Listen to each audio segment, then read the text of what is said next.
कब का अर्थ ही है टालना चाहते हो, स्थगित करना चाहते हो। कल है नहीं, आज ही है। जो भी करना हो अभी कर लो। अगर टालने की ही बहुत आदत हो तो बुरे को टालना, भले को मत टालना। क्रोध करना हो तो पूछना कब, प्रेम करना हो तो मत पूछना। लोभ करना हो तो पूछना कब, दान करना हो तो मत पूछना। शुभ को तत्क्षण कर लेना। शुभ के संबंध में इतना ध्यान रखना, क्षण भर भी बीत गया तो शायद तुम चैतन्य की उस ऊंचाई पर न रह जाओ जहां शुभ घटित हो सकता था। तुम सदा ही तो उस अवस्था में नहीं होते जहां प्रेम कर सको। कभी कभी होते हो, कभी कभी खिड़की खुलती फिर भटक जाते, कभी कभी तारा दिखाई पड़ता है फिर अंधेरा हो जाता है। तो जब तारा दिखाई पड़े तभी कर लेना। इसे ख्याल रखो, यह सूत्र जीवन में क्रांतिकारी हो सकता है। बुरे को टालना, कहना कल कर लेंगे, जल्दी क्या है। भले को अभी कर लेना, कल पर मत टालना, क्योंकि कौन जाने कल हो ना हो। कल का इतना भरोसा नहीं। और अगर बुरा ना भी हुआ तो अच्छा ही है, कल पे टाला था टल गया। लेकिन भला अगर ना हुआ तो जीवन की संपदा से वंचित रह जाओ। और सन्यास जीवन की गहनतम बात है। तुम्हें सन्यास का अर्थ भी समझ में नहीं आया होगा, इसलिए पूछते हो कब। सन्यास का अर्थ ही होता है वर्तमान में जीने की कला, अभी और यहीं जीने की कला। ये क्षण बिना जिया ना निकल जाए, इतना ही सन्यास है। इस क्षण को हम किसी और क्षण के लिए निछावर ना करें। यह क्षण किसी और क्षण की बलवेदी पर न चढ़ाया जाए। इस क्षण को हम पूरा का पूरा समग्र भाव से जी लें। इस क्षण से ही द्वार खुलता परमात्मा का। ना तो भविष्य में परमात्मा है, ना अतीत में। अतीत में तो राख है, स्मृतियां हैं, पद चिन्ह है, समय की रेत पर छूटे हुए। और भविष्य में कल्पनाएं, आकांक्षाएं, वासनाएं। न तो परमात्मा अतीत में हो सकता, क्योंकि परमात्मा इतना मुर्दा नहीं है कि अतीत में हो। जो बीत गया कल, उसमें परमात्मा नहीं है। वो कल परमात्मा से छूट गया, अलग हो गया। वो सूख गया, पत्ता वृक्ष से गिर गया, अब उसका वृक्ष से कोई संबंध नहीं। अब उस सूखे पत्ते में वृक्ष की रसधार मत खोजना। रसधारी होती तो वो टूटता नहीं, सूखता नहीं, गिरता नहीं। अतीत का अर्थ है सूखे पत्ते जो गिर गए, अब उनमें जीवन नहीं रहा। उन्होंने जीवन को छोड़ दिया, ऐसा नहीं, जीवन ने उन्हें छोड़ दिया। जीवन उनसे सरक गया, जीवन नए पत्तों में आ गया। जो बीत गए दिन वे मृत हो गए। अतीत में परमात्मा को मत खोजना। बहुत से लोग अतीत में खोजते, जब उन्हें परमात्मा की सुध आती तो वेद, कुरान, बाइबल में खोजते, वहां न मिलेगा। अभी खोजना होगा, यहीं खोजना होगा, इसी क्षण का पर्दा उठाना होगा। और कुछ लोग हैं जो भविष्य में खोजते हैं, कहते हैं कल खोजेंगे, परसों खोजेंगे, बूढ़े हो जाएंगे तब खोजेंगे। अभी तो जीवन है, अभी तो जवान है, अभी तो बहुत कुछ और करना है। या होगा तो देखेंगे फिर कभी। अभी और जरूरी बातें द्वार पर खड़ी हैं। परमात्मा अगर कभी कोई सोचता भी है उसके लिए, तो क्यों में अंत में खड़ा कर देता है। क्यों का अंत कभी आता नहीं। परमात्मा वहीं खड़ा खड़ा थक जाता है। तुम्हारा क्यों बढ़ता जाता है। संसार में 1000 काम करने, परमात्मा 1000 के बाद है। यह 1000 कभी चुकते नहीं। एक काम से 10 काम निकलते, 10 काम से फिर 100 काम निकलते। पत्ते में पत्ते, शाखाओं में प्रशाखाएं, और संसार फैलता चला जाता। और परमात्मा जहां खड़ा है वहीं खड़ा रहता, और दूर होता जाता। बच्चों के परमात्मा ज्यादा पास है, बूढ़ों से और भी ज्यादा दूर हो जाता है। इसलिए तो समस्त ज्ञानियों ने कहा है, जब तक तुम बालक भांति निर्दोष न हो जाओ तब तक तुम उसे न पा सकोगे। भविष्य में नहीं है परमात्मा, भविष्य में तो तुम्हारी वासनाएं, वासनाओं की दुर्गंध में परमात्मा का मंदिर कैसे बनेगा? भविष्य है ही कहां सिवाय तुम्हारी आकांक्षा के। अतीत वह जो नहीं हो गया, भविष्य वह जो अभी हुआ नहीं। इन दोनों के मध्य में, अतीत और भविष्य के मध्य में, वो जो छोटा सा द्वार है वर्तमान का, वही है, वहीं से सरकना होगा। सकरा है द्वार, होश ना रखा तो चूक जाओ, अति जागरूकता रही तो ही प्रवेश कर सकोगे। और तुम पूछते हो सन्यास लेना चाहते, कब लूं? कब पूछो ही मत। तुमसे एक छोटी कहानी। दक्षिण भारत में एक अपूर्व सन्यासी हुआ, उसका नाम था सदाशिव स्वामी। अपने गुरु के घर था, युवा था, तब संन्यास्त न हुआ था। तब तो गुरु के पास ज्ञान सीखने गया था। अक्सर ऐसा होता है, जाते हो ज्ञान सीखने, सन्यास सीख के लौट आते हो। गुरु का अर्थ ही यही कि तुम गए किसी कारण से और गुरु ने कुछ और तुम्हें पकड़ा दिया। लोग जाते हैं प्रश्न हल करने और गुरु उन्हें ही हल कर देता है। लोग जाते हैं कि थोड़ी जानकारी बढ़ा के लौट आएंगे, थोड़े और पंडित होकर लौट आएंगे, और गुरु की कीमिया से गुजरते वक्त वे वही नहीं रह जाते जो आए थे, कुछ नए होकर लौट जाते। सन्यास का इतना ही अर्थ है, पुनर्जन्म, नया जन्म। मर गया पुराना और तुम अचानक नए हो गए, पुराने से श्रृंखला टूट गई। न तुम्हारा पुराना नाम रहा, न तुम्हारा पुराना घर रहा, न पुराना तुम्हारा ठिकाना रहा, पता रहा। तुमने फिर आबासा से जिंदगी शुरू की। तुम्हें एक बात समझ में आ गई कि अब तक जिस ढंग और शैली से जिए उससे कहीं पहुंचे नहीं, अब फिर से शुरू करें। तुमने नया मकान बनाना शुरू किया।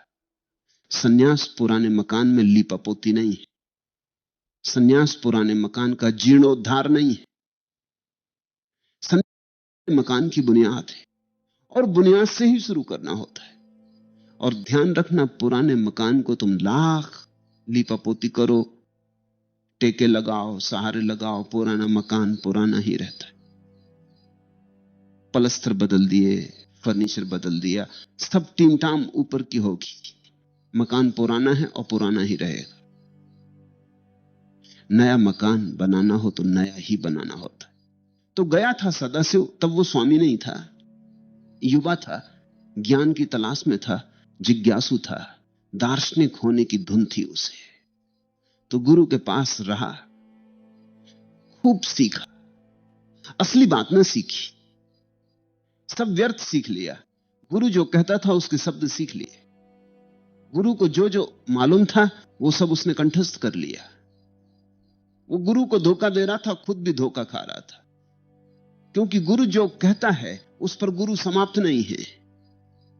गुरु जो कहता है उसे सुनना, लेकिन गुरु जो है वह बनने की कोशिश करना। गुरु की कही बात को ही बस सब कुछ मत मान लेना, वो तो कूड़ा करकट है, वो तो उच्छिष्ट है। जहां से आती हैं वे बातें, जिस अंतरतम से आती, उस अंतरतम को पहचानना, तो तुम्हारे जीवन में क्रांति होगी। तो वो बड़ा पंडित हो गया, सदाशिव का नाम फैलने लगा, लोग उससे शास्त्रार्थ करने आने लगे। एक दिन एक बहुत बड़ा प्रसिद्ध पंडित आया जिसकी जगत में ख्याति थी, और सदाशिव ने उससे ऐसा विवाद किया, उस पंडित के छक्के छुड़ा दिए। गुरु बैठा सुन रहा है, देख रहा, एक एक तर्क उस पंडित का सदाशिव ने खंडित कर दिया। सुबह थी, सर्दी की सुबह थी, लेकिन पंडित को पसीना आ गया। ऐसी पराजय उसने कभी जानी ना थी। लेकिन सदाशिव हैरान था, गुरु बैठे देख रहे हैं, न तो उत्सुक हैं न प्रभावित हैं। न एक दफा उन्होंने आंख से इशारा किया कि खूब ठीक, अच्छा किया। और जब पंडित चला गया पराजित होकर, तो गुरु ने जो कहा इतना ही था, युवक अपनी वाणी को कब जीतोगे? ज्ञान से कब छुटकारा पाओगे? तर्क से कब मुक्ति होगी? सदाशिव ने सुना, बड़ी बहुमूल्य घड़ी रही होगी। वो तो कुछ और आशा लिए बैठा था। वो तो सोचता था गुरु पीठ ठोकेंगे, कहेंगे कि बेटा तू योग्य हो गया, ठीक मेरे पद का अधिकारी हो गया। लेकिन गुरु ने कहा, कब तू अपनी वाणी को जीतेगा? कब ज्ञान से तेरा छुटकारा होगा? कब तर्क जाल के बाहर आएगा? सदाशिव कब? कुछ सोचा था, कुछ हो गया। बड़ी आकांक्षा से बैठा होगा। एक बड़े महापंडित को पराजित किया था, प्रशंसा की आकांक्षा रही होगी, पीठ ठोकेंगे गुरु, पुरस्कार देंगे गुरु। बात कुछ और हो गई, लेकिन बात चोट कर गई। अक्सर ऐसा होता है कि जब लोहा गर्म होता है तभी चोट करनी होती। गुरु को प्रतीक्षा करनी होती है कि कब चोट करे। यह मौका गुरु ने खूब चुना। प्रशंसा के लिए दरवाजा खुला था सदाशिव के हृदय का। इस मौके को छोड़ा नहीं उन्होंने। पूछा, कब सदाशिव? सदाशिव ने सुना, गुरु की तरफ आंखें उठाई। एक क्षण में बात समझ आ गई। समझनी हो तो एक क्षण में समझ आ जाती है। समझनी हो तो समझनी नहीं पड़ती, समझनी हो तो दिखाई पड़ जाती, दर्शन होता है। उसे बात दिखाई पड़ गई कि बात तो ठीक ही है, मैंने व्यर्थ वाणी का जाल फैलाया, मुझे कुछ पता नहीं, मुझे कुछ अनुभव नहीं। मैंने तर्क किया, पंडित को हरा भी दिया। न उसे पता है न मुझे पता है, कल कोई और आएगा मुझे भी हरा दे सकता है। अपने जीवन का कोई आधार तो नहीं। ये शब्द जाल में मैं उलझा, इतना समय मैंने व्यर्थ गमाया। एक बिजली की तरह कौंध गई होगी उसके भीतर। ऐसा नहीं कि उसने ऐसा सोचा होगा, ऐसी तर्क सरणी फैलाई होगी, नहीं। जैसे अंधेरे में बिजली कौंध जाए और सब दिखाई पड़ जाए, क्षण में, एक क्षण में सब साफ हो जाए।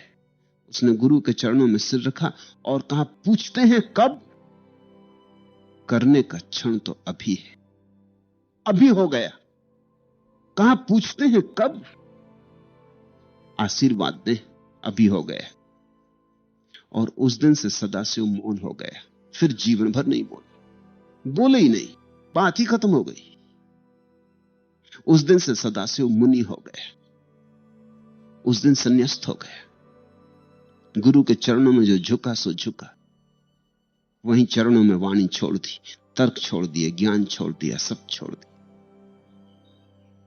पूर्व आनंद में मस्त रहने लगा। औरों ने तो समझा कि पागल हो गया। पहले इतना बोलता था, इतना समझाता था, इतना तर्क विवाद करता था। गुरु के शिष्यों में सबसे ज्यादा प्रखर और तेजस्वी वही था।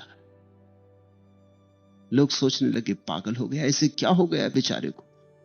गुरु के पास खबरें आने लगी, लोग कहते कि क्या हो गया सदाशिव को। मालूम होता है सदाशिव पागल हो गया है। और गुरु ने कहा, काश ऐसे ही और भी पागल होते। सदाशिव मुनि हो गया है, पागल नहीं। पागल था, विक्षिप्त था, अब विमुक्त हो गया है। सदाशिव संन्यास्त हो गया है। तुम पूछते हो संन्यास कब ले?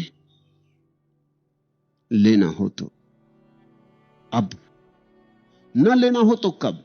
कब तो आड़ है, कब तो तरकीब है, कब तो सोचने का एक ढंग है, उपाय है, और बड़ा चालबाज उपाय है। कब का मतलब यह होता है कि तुम लेना नहीं चाहते और अपने को यह भी समझाना चाहते हो कि मैं लेना चाहता हूं। घर में आग लगी हो तो तुम पूछते हो कब बाहर निकलूं। घर में आग लगी हो तो तुम छलांग लगा के बाहर निकल जाते हो। सांप रास्ते पर पड़ जाए, फन उठाए खड़ा हो तो तुम पूछते नहीं कि कब छलांग लगा के निकलूं, तुम छलांग लगा के निकल जाते हो। अगर तुम्हें जीवन के सत्य दिखाई पड़ जाएं तो तुम कब तो पूछोगे ही नहीं। क्या है तुम्हारे जीवन में जिसके लिए तुम कल के लिए रुको? क्या है जो अटकाता है? ऐसा मूल्यवान कुछ भी तो नहीं। भ्रांति, और भ्रांति के अतिरिक्त तुम्हारे हाथों में क्या है? मुट्ठी खाली है, तुम खाली हो। कब मन की पुरानी तरकीब है, जब मन को कोई बात टालनी होती है तो कहता है कल कर। मार्क ट्वेन ने एक संस्मरण लिखा है कि वो एक चर्च में प्रवचन सुनने गया। जब वो प्रवचन सुन रहा था तो बड़ा प्रभावित हुआ। कोई 5, 7, 10 मिनट ही बीते थे। वो जो चर्च में बोल रहा था धर्मगुरु बड़ा प्रभावशाली था। मार्क ट्वेन ने सोचा कि आज $100 दान कर दूंगा। फिर 10 मिनट और बीते, अब तो उसे सुनने की याद ही नहीं रही। अब वो $100 की सोचने लगा। फिर उसने सोचा कि $100 जरा ज्यादा होते, 50 से काम चल जाएगा। फिर और 10 मिनट बीते, फिर वो सोचने लगा $50 भी $50 के लायक बात नहीं जसती, 25 से चल जाए। ऐसे सरकता रहा। फिर तो $1 पे आ गया।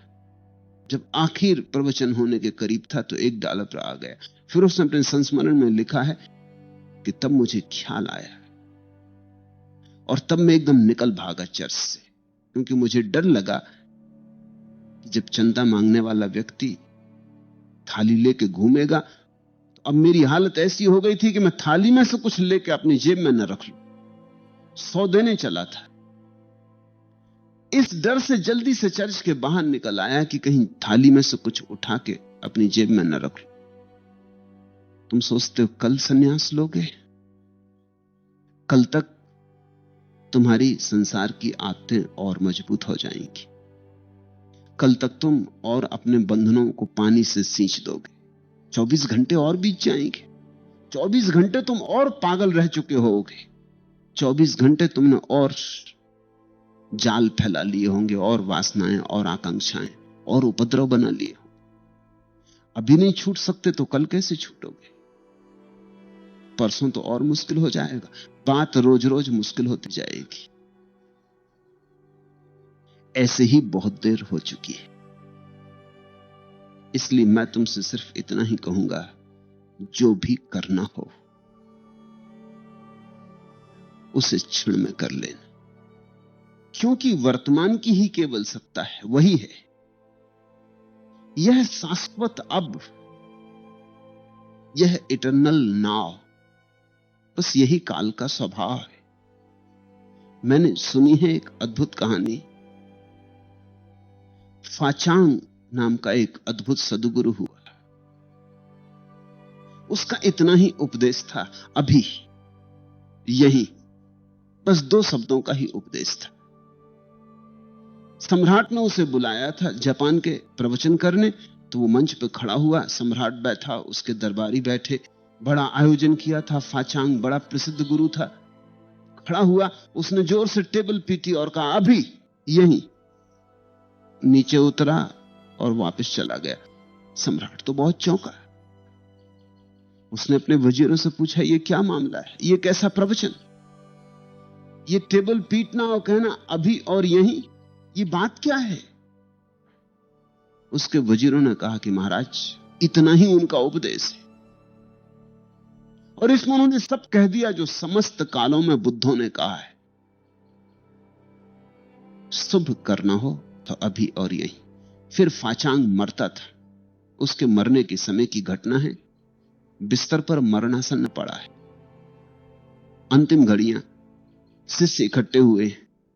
शिष्यों ने सोचा कि जिंदगी भर ये अभी और यहीं कहता रहा, अब तो मौत आ गई, पूछ लें शायद कुछ और कह दे। तो किसी ने पूछा,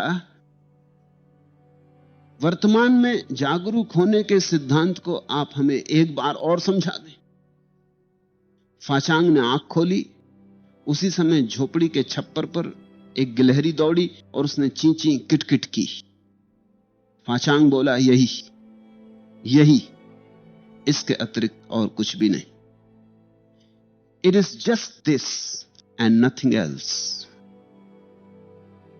मुस्कुराया, आंखें बंद कर ली और मर गया। गिलहरी की चीची किटकिट।